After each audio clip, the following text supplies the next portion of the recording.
Good afternoon, everyone. My name is Ronald Collins, and today I will be giving a presentation on effective leadership and what it means to be an effective leader in the workforce.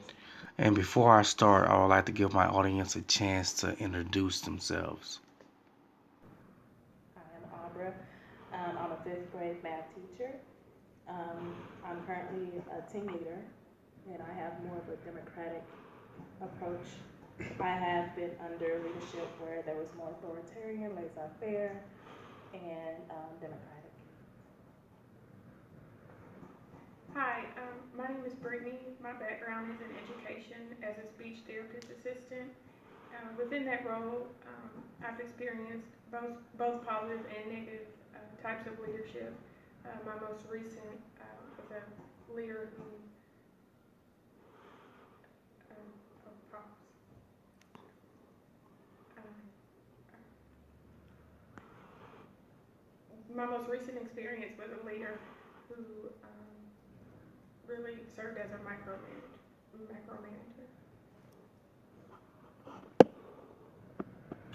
How you doing? How you guys doing?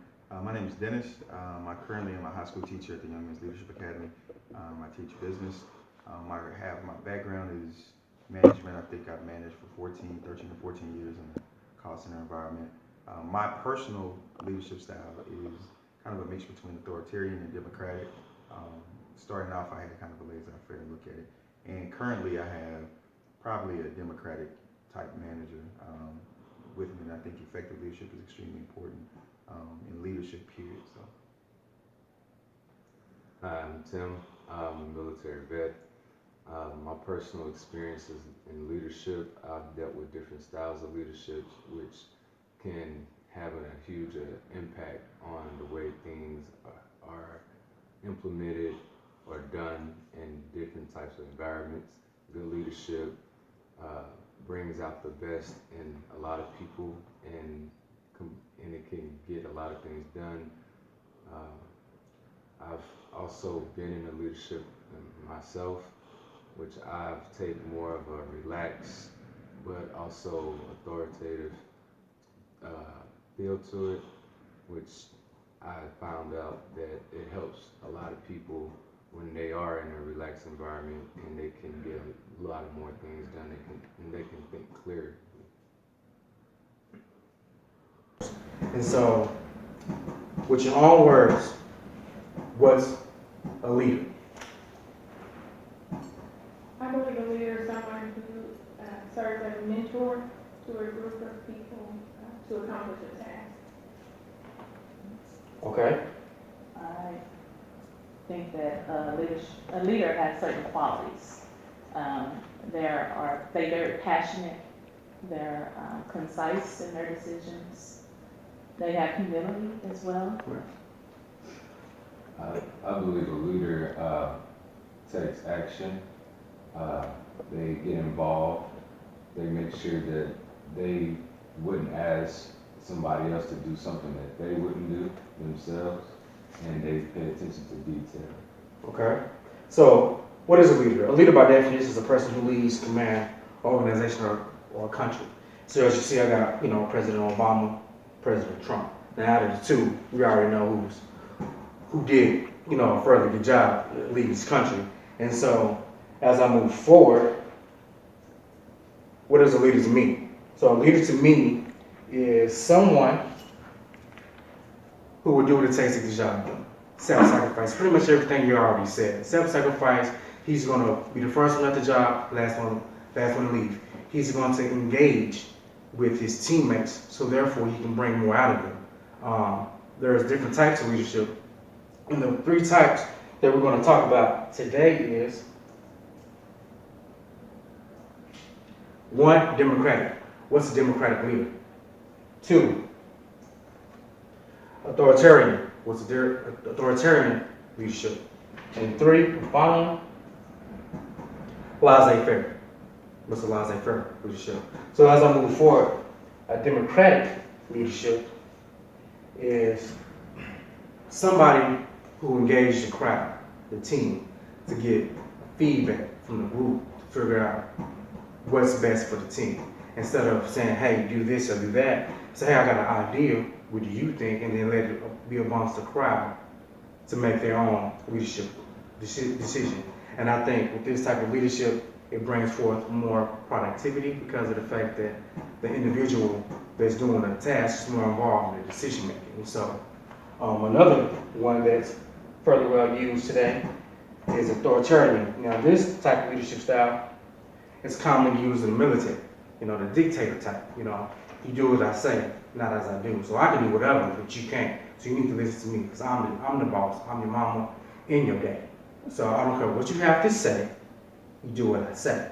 So you see this in the military, the police force, the bullies at school, the piss poor boss you have that doesn't listen to suggestions, just say do it this way, whether it's right or wrong.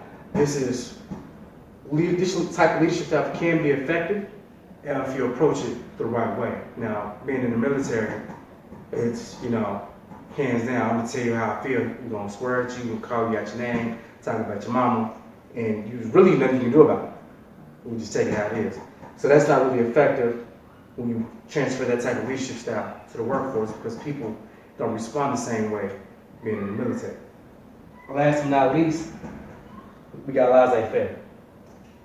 Laissez-faire is the most, I would like to say, it's a lazy leader.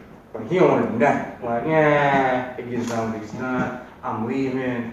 I'm going to bed. Yo, you know what? It didn't get done. I don't care. So what? So be it. And so this type of leadership style is really not effective in the workforce. Although you can combine the democratic style and the leadership and the laissez-faire to promote quality. You just can't be primarily laissez-faire because nothing to get done. And people under you will see your lack of leadership and then do the same thing because I would like to say you lead by example. You lead by example, so this is the most ineffective leader today. So, question. What style of leadership is more commonly used today? I would say more democratic. I agree, more democratic. Same one, authoritative. Okay. Well, the ladies have it's democratic. Reason being because people have realized that you can't tell people what to do. You can't be a dictator in a country like America because it's freedom of speech. So if we're not in the military, I gotta do what you say, or we're gonna have some problems. You can't talk to me sideways because I'm not gonna respond to that. You're not my mama. You're my boss. I can find another job. In the military, it's like I am your mom because you can't go nowhere. You know what I mean? So the ladies want it. It gives the employees a chance to think for themselves, to have that interaction, to be their own boss, and you can just kind of guide them in the right direction. So that is the most commonly used today. So do you think it's a natural born leader, or do you think that kids are naturally born to be a boss? I think you can mold someone to be a leader. I don't necessarily you're born. Why? Because there are certain qualities that you learn from. One being to be a good leader, I feel like you have to be a good follower. Okay. I think you have to be open to learning new things because if a leader learns, like you said, in order to lead, you must follow first. So you must learn something in order to be a leader. You can't just come out the blue and say, I'm a leader. That doesn't work. Well, so say for instance, take the NFL team, take the quarterback, right? Yeah. He's hands down a leader. Now he don't know nothing about nothing. He just know to throw the football. I gotta throw this football down his Jordan with a touchdown. But everybody on that team looks at him as the boss, and he don't even know it. So in a sense, if you're being born and you have that skill to be, I'm gonna take this ball and we're gonna score this touchdown. That's almost being a natural born leader because you're taking charge, you're taking an initiative to get a job done. Now, are there sucky quarterbacks? Of course they are, because they don't know how to play football. But when it comes to being in that realm of I'm gonna take charge of my team, that's where it is. Natural born leaders comes to the fact of having people flock to them. Right? You real charismatic, got a lot of friends, they look up to you, and without you even knowing, you can almost dictate their movement. So now you have your bullies. Now, I'm the boss, these are my followers, and we're gonna pick on little Timmy because he's small. And so it takes little Timmy to stand up and say, I'm not the one you wanna mess with, leave me alone. But then, as a bully steps back, his followers come into play. So, to me, yes, there are natural born leaders. These leaders need to be molded to be better than what they are, but there are natural born leaders. So, what makes it effective? Effectively, Learning leadership. learning leadership. Someone that can communicate. Okay, well, I would say self-assessing. Looking at everything that you have going on and then reflecting onto yourself. Recognizing your strengths and your weaknesses. Recognizing what you can do to bring forth a quality team. So you first got to check yourself. So once you check yourself, you can kind of identify with everybody else and what they're expecting from you as to be a leader. Second thing is having sharp perception. Just knowing. Just being on the know of what's going on and what's needing to be done. How to effectively communicate with your team, because everybody operates differently. And so therefore, if you know your team, you can almost manipulate everybody to do a certain task, because you know this guy, he's good at, writing down letters. This guy's good at doing math. This guy's good at driving forklift. This guy has great organizational skills. The task is to get everybody on the same page, so therefore you will identify their strengths and then you will exploit them.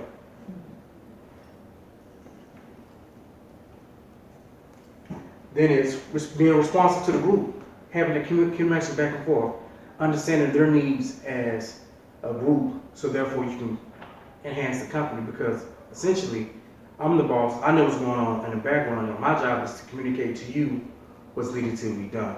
And sometimes I gotta give you why. And so when I give you why, you more understand what's needed to be done.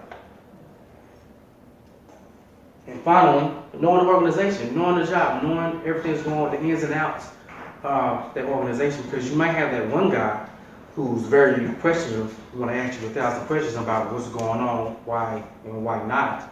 So therefore, you need to know the business, and so you can explain to him, I asked you to do this, this is the bigger picture, or you made a mistake, this is why it's a big deal, because if you did this, since you did this, now we got to deal with this. And so once that individual, that teammate knows the whole organization, what's going on, he's less likely to make that same mistake, and he's more aware, and he can train the others under him, or let's say his peers, on the severity of doing things the right way. And so now we have examples of great leadership. So, and just out of who are some great leaders in history that you all could be aware of right now? Martin Luther King. In history. Ali Selassie of Ethiopia. Okay. Martin Luther King would be one that we know here in the States. Okay. Basketball, Phil Jackson. Okay, Phil Jackson. All right, cool. So, I'm gonna rock with my main man Dennis, and I'm gonna say MLK, Martin Luther King. This man was a civil rights activist, a minister. He was able to, legalize civil rights for Black Americans. I have a dream speech, and he was just real inspirational. When he spoke, people listened, and they wanted to follow him and be like him. He not only helped the Black community, he helped the white community as well. And so he's, I would say, one of the top leaders that I would recommend today to be like, because he was very well spoken. You can only be who you are. And so as a leader, you need to set the example at each step in the road. So therefore, when you have your followers look at you, you can say, this is what I did, and this is how I accomplished that task. And just being that all-around guy to look at and say, I want to be like that guy. Being a leader doesn't mean that you know all, because you're still learning, because it's somebody that's above you that's your boss, and that he's still learning. So being a leader is a learning process. You never stop learning, you never stop leading, and you never stop having followers. Even yourself is included more of a following. And so therefore, with that being said, I want to thank you guys for coming to my presentation. I really enjoyed you. I love the feedback that you have given me and this topic of what it takes to be a leader in leadership. And so that I'm ending my presentation. Y'all have a good evening. Talk to you later.